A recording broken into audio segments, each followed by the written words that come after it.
Snipers, you have to see what's happening to the Bitcoin price on turnaround Tuesday. Unfortunately, Bitcoin failed to test 42,000 US dollars, invalidating our bullish candle by breaking below 40,000 US dollars today. Equity markets also sold off, and we could consider this abnormal activity immediately after a bullish daily candle. Now we just see the rug get pulled. And so as I talked about yesterday, we have to reevaluate the scenario if we break back below 40,000. And that's exactly what we're going to do today, snipers.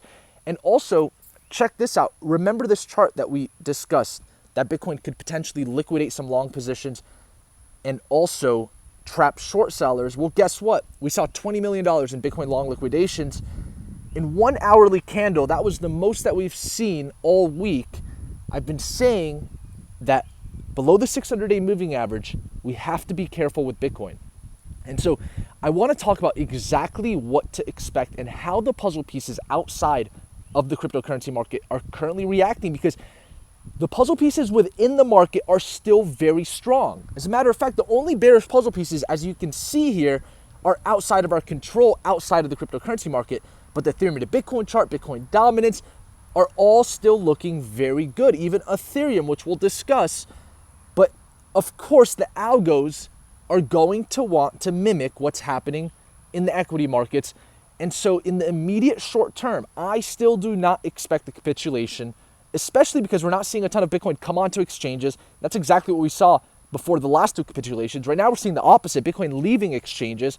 So I'm standing true with the fact that, yes, Bitcoin is yo-yoing around right now. That is quite clear, snipers. But let's look at the black and white charts that are giving us the answers to where Bitcoin wants to head next. And let's be clear, right now, we are testing 38,000 US dollars. This is the range support. So just to keep it simple, for those that have been tuned in for a while, the range that we're in right now, we're testing the major support. But guess what? Below that, we have 36,500 and 34,788, both places that Bitcoin can test and still be in a bullish trend, forming a higher low.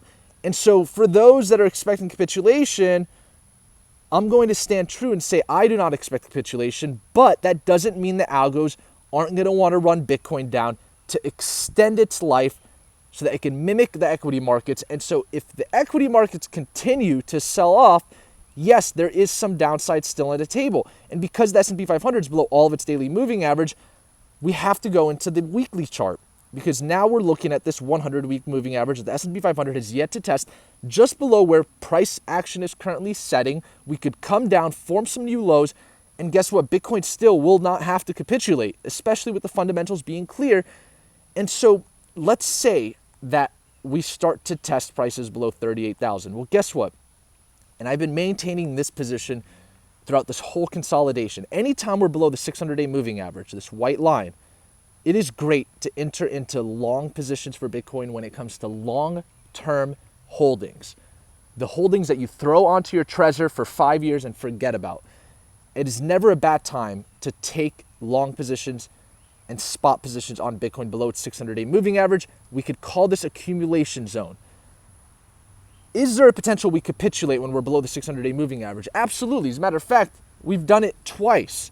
But right now, it doesn't look like that's what's on the table. What looks like is on the table is Bitcoin to potentially flirt back inside of this range. And so what have we really been doing over the last 3 months here?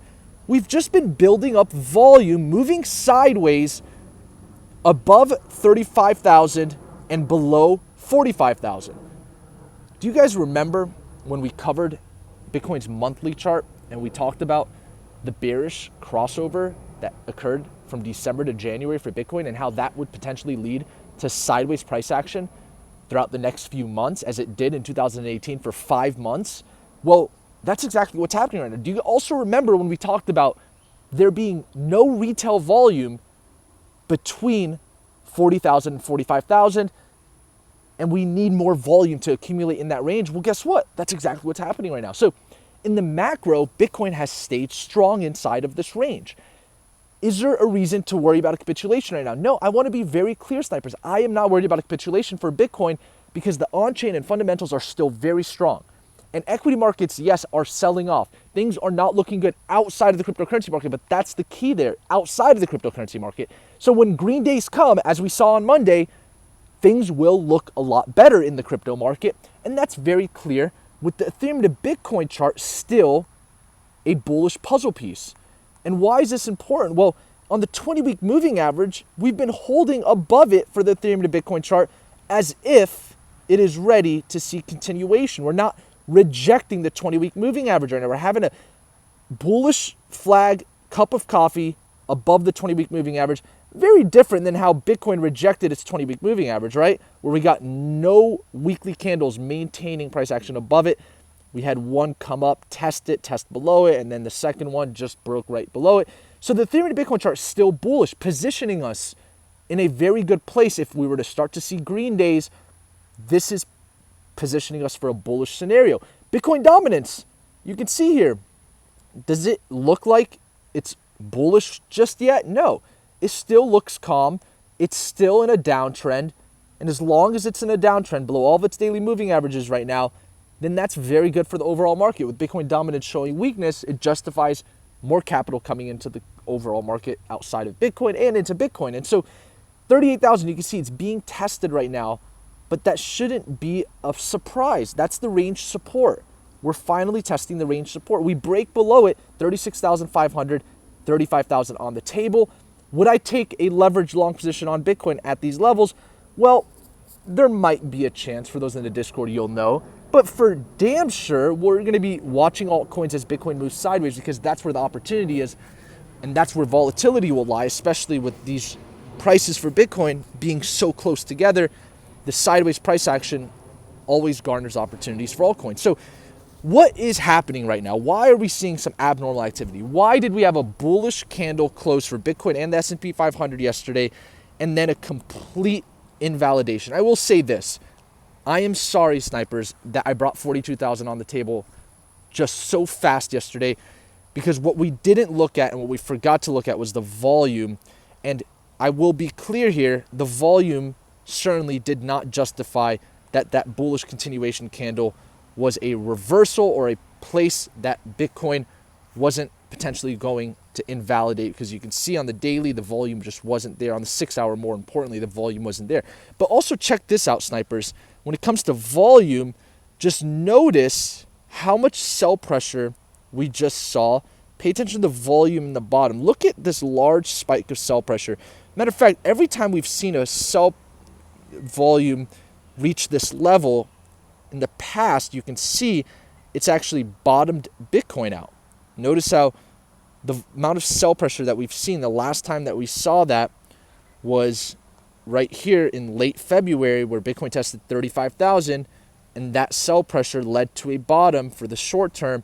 Could we say that there's a bounce coming? Well, either soon or already, I think Bitcoin could bounce between 34,788 and 38,000. If we were to extend this, you can see here, the only other time we saw volume that much was from the start of this consolidation in late January as well. That was also a bottom. And then there were two other times that we saw volume of this magnitude, and that led to more sideways price action before we did continue further down. So the point is, right now with Bitcoin, there's the potential, you can see we're already breaching 38,000, that we come and flirt down inside of these other ranges. Right now, we can say Bitcoin's in a range with a support of 36,500 and 38,000. If we breach below 36,500, 35,000 is that major support. And so with the S&P 500, you can see we're closing the day selling off. As a matter of fact, the futures markets are still open right now, and it looks like we want to breach below these consolidation lows. So does that mean that Bitcoin also wants to breach below its consolidation lows here at 35,000? I don't think that certainly justifies that, with Bitcoin being stronger, but a triple bottom, a higher low forming, that's what I'm betting on. That's what I'm counting on.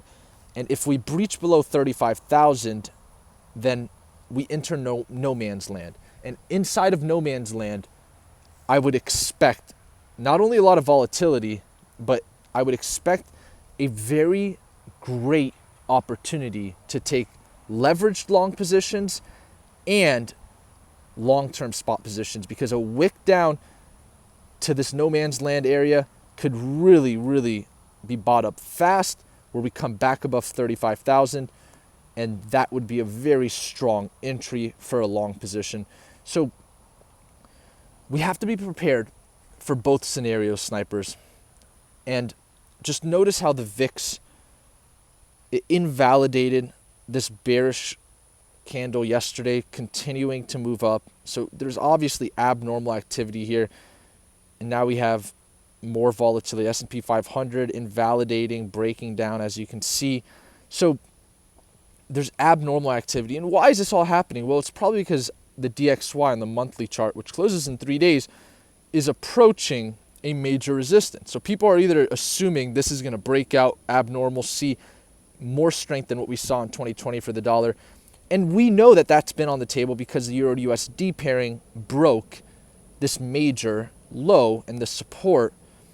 And so it is on the table, but in the macro, even with the DXY moving up, Bitcoin has still outperformed. And so even if we see abnormal activity, that would be something to address. Maybe it would garner more patience with our strategy if we do that. But we also have to keep in mind that there's a possibility that we form a lower high and we do not breach above, and this could just turn into a wick for the monthly candle. That would be something that not a lot of people are expecting. The markets love to do things that people aren't expecting. So the puzzle pieces outside of the crypto market are certainly going crazy. I will say this, the Ethereum has yet to even breach the candle low from yesterday, validating the strength that we're seeing with the Ethereum to Bitcoin chart. And so once again, the algos are going to want to play us as far as they possibly can, but the macro is all about fundamentals. And right now, I just don't see any justification for an all-out capitulation for Bitcoin. That's the point of this video. Because yes, it was unfortunate that we were invalidating the bullish candle that we saw so fast within 24 hours. It was turnaround Tuesday. It was on the table, right? We knew 40,000 was the level. And so now that we've come below it, we have to reevaluate the scenario and realize that right now, patience is the name of the game, but it is time to plan, and it is time for opportunities to start coming on the table for us. And so more important than ever right now to pay attention. And so let's see what happens. I think we're certainly not getting all of the answers today. And that's certainly because you can see Bitcoin right now, as I'm recording this video, is continuing to form daily candle lows. But I will stay true to my analysis that I don't believe 35,000 is ready to be breached. Of course, that is a major support. And so let's see where Bitcoin decides to test. Just keep this in mind. We've been talking about this potential scenario, and it is potentially happening as we record this video. And so if we just wick back above 40,000 at some point, don't be surprised as well. All it's going to take is a green day in the equity markets for the cryptocurrency market to reveal their true strength. And so I'd love to hear your thoughts in the comments below, snipers. I've been getting a lot of mixed messages, so I wanted to clear things up today. And I hope you enjoyed today's video. Smash the like button for the YouTube algorithm if you did, and I will see you all next time, snipers.